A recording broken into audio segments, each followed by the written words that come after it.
Far too often, I get non-vegans tell me how vegan protein is not a complete source of protein. It's not, viable. It's not sustainable. I want to talk about a food that is all of those things, and that is tempeh. So tempeh is derived from soy. Straight off the bat, soy is a complete source of protein. It has all your essential amino acids, and I would say it is pretty much the closest thing when it comes to meat in terms of its nutrients, in terms of its protein amount, and in terms of its versatility in cooking. I would say the closest thing to meat that we have as vegans, and I'm not saying this in a sense that meat is good, meat is the standard. I love the taste of meat. And more than the taste of meat, I used to love how easy it was to hit my protein goals using meat. When I first went vegan, I always thought, there's no foods like that in veganism. It's all just beans, it's all just chickpeas.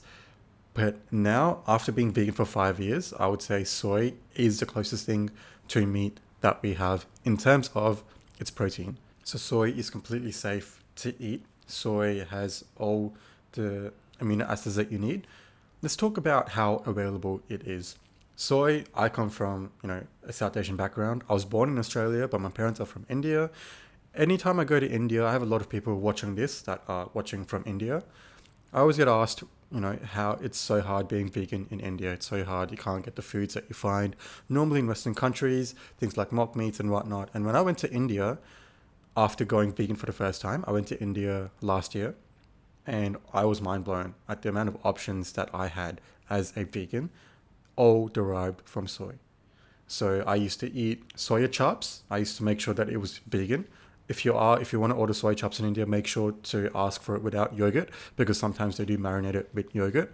But soya chops, soy meat, soya chunks are so cheap. Not only are they cheap, they taste amazing. They taste so close to meat. I would be surprised. Soya chops. And they're so incredibly high in protein. Like Bangalore has so many places that serve soya chop now. Even in Sydney, you have so many restaurants, so many Indian restaurants that have soya chop. And it's mind-blowing coming from where I was when I first became vegan to now, that I could just walk into an Indian restaurant, order something that's soya chop based, that's vegan, and get a complete high protein meal. It's just crazy. It's insane. Soy is so beneficial, and all of the foods that are derived from soy, especially tempeh. Tempeh has been one of my favorite foods for a long time. I have a bunch of tempeh recipes in my cookbook, which is out now. Link will be in the description box down below. But check it out. Tempeh is amazing. And for me personally, I much prefer eating tempeh than tofu. Tofu's much easier to cook, but in terms of taste, I love tempeh. The texture of tempeh with rice is just so freaking good. It's so readily available, and most soy are just, byproducts. If you see most ingredients, pretty much literally everything that you eat, every single thing that you eat is made with soy. So it's really hard to, if you are someone that tries to avoid soy, first of all, why? There's no scientific evidence to back that up. But second, everything has soy in it. Literally everything. If you look at the ingredients in absolutely everything, even meat, there's more soy in some meat products than meat itself. And I think it comes down to the fact that soy is incredibly cheap. Soy tastes pretty close to meat. So I feel like a lot of, these meat companies get away by using soy in a lot of its food. And I would not be surprised that in the future we find out that a lot of meat products in fast food actually turns out to be soy. The only downside with soy that I would say is, especially for me, I have a mild soy intolerance, in the fact that I can't drink soy milk. I feel like soy is more processed than soy meat. And when I drink soy milk, I do feel a bit sick.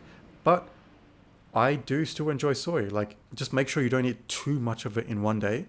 Like, don't get all of your protein requirements just from soy. Just like with anything, you wouldn't get 100% of your protein requirements from one source of food, especially as a vegan. If you're going to be eating soy, just make sure that you're mindful about how much you eat in a day. Don't make soy your entire source of protein, which is, I have done that in the past. Just make sure that even if you are eating a lot of soy, that you're eating, other foods as well, just to make sure that you are getting all the nutrients that you need. I think soy is literally the closest thing to meat that we have as vegans. Extremely beneficial. It is a superfood. Soy is a superfood. And if you look at any Asian country, I think Japan has the highest life expectancy and they consume the most soy.